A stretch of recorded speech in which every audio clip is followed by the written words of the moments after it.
I'm so glad I'm living in the old UP.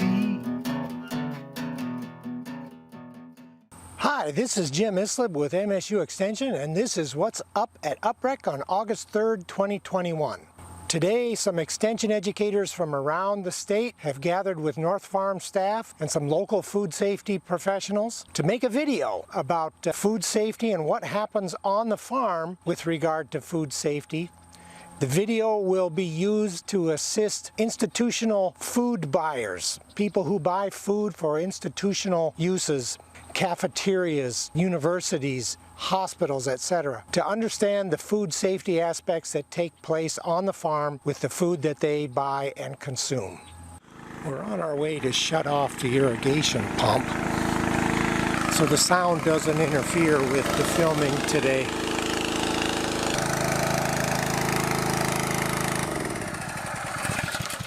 What are your thoughts? Would that be treated as surface water? Yeah. Empty it out. The group that gathered to produce the on-farm food safety video included Garrett Ziegler, Mariel Borgman, and Abby Palmer, MSU Extension educators from the MSU Extension Community Food Systems Work Group, Landon Teetle, produce safety technician from the Marquette County Conservation District, Phil Britton, consultant and group gap administrator from Fresh Systems LLC, James D. Decker, the director, and Sarah Goodman, the North Farm coordinator from Michigan State University Upper Peninsula Research and Extension Center, and myself, Jim Isleib, MSU Extension Upper Peninsula crop production educator, and today, assistant videographer. Regular surface water, but I feel like there's still... We'll take a look and listen as the video footage is gathered, including enough content to give you an idea about the food safety topics, and also including some outtakes and fun along the way. MSU Upper Peninsula Research and Extension Center, located in Chatham. And this area, oh boy, they can always cut it out. Yeah. Our produce safety certifications are USDA GAP.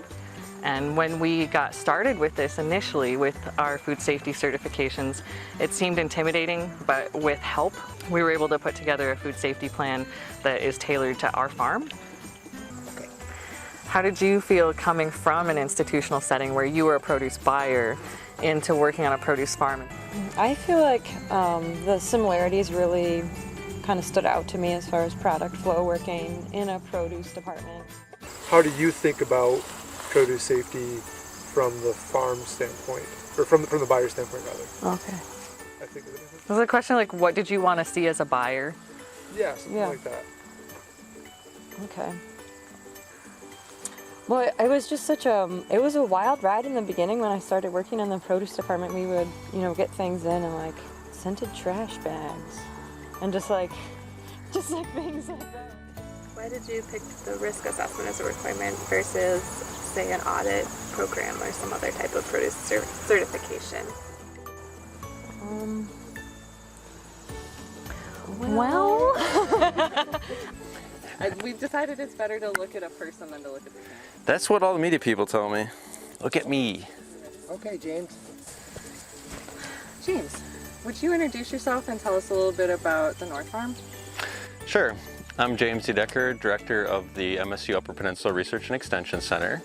Today we're at the UPREC North Farm, which is our original campus founded in 1899.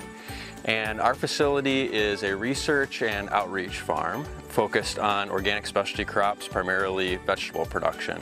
We've also incorporated other specialty crops here like hemp and dry beans in recent years. And this facility features a farm business incubator program where we train the next generation of farmers. Okay. Ready? Mm-hmm. All right.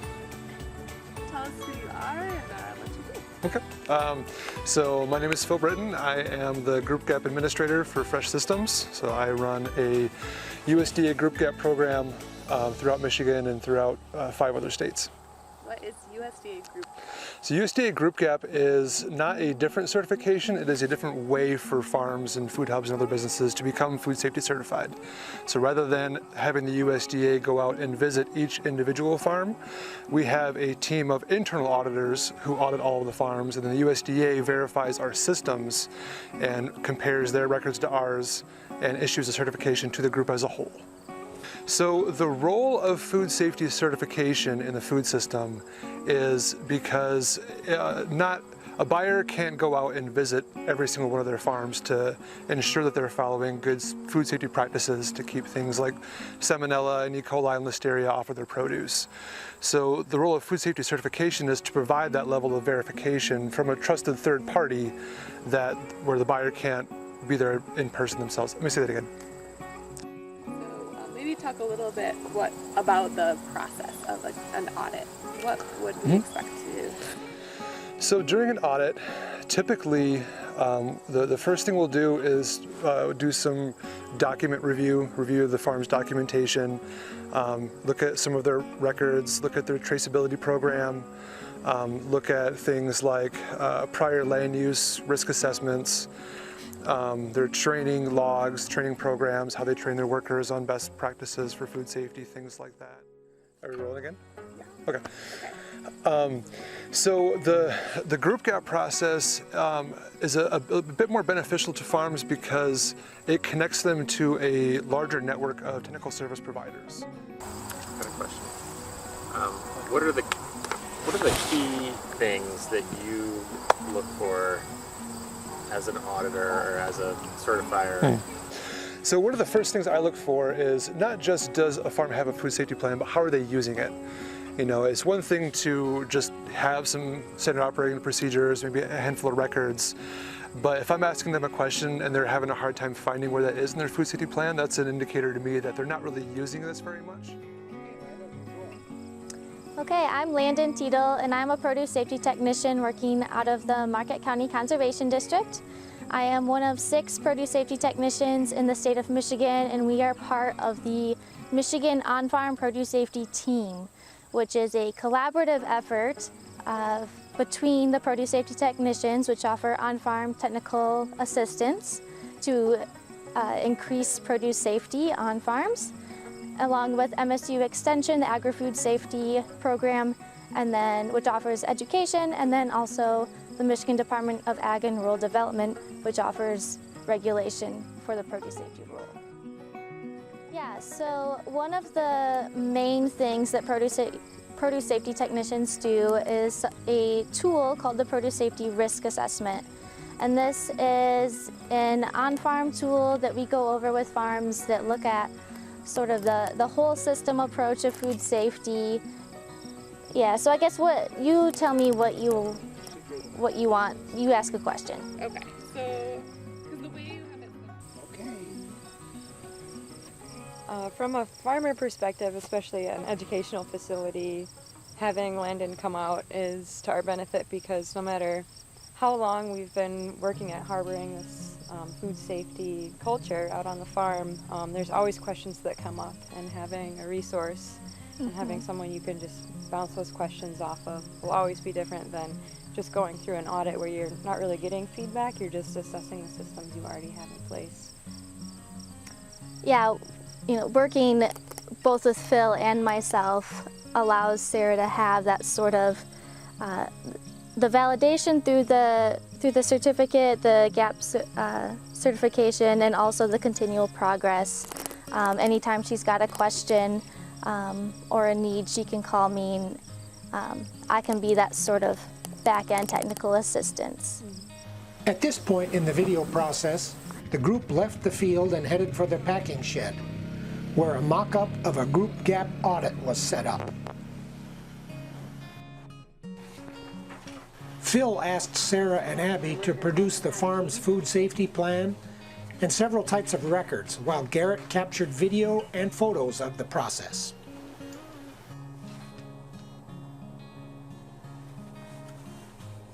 Thank you. It's probably a good scene. After videoing a sit-down session of record review, including standard operating procedures, worker health and hygiene records, water tests, produce traceability program, cleaning schedules, and various log sheets, the group moved on to recording other types of activities. These included hand washing procedures, sanitizing harvest equipment such as bins and hand tools, and cleaning out the truck prior to harvest.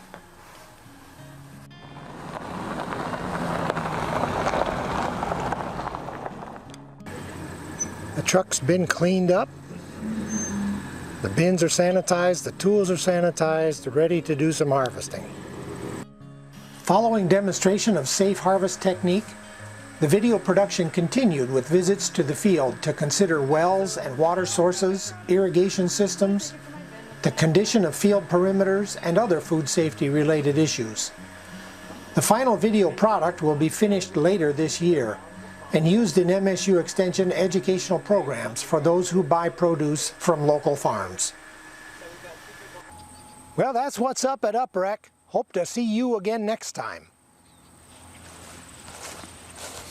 I'm so glad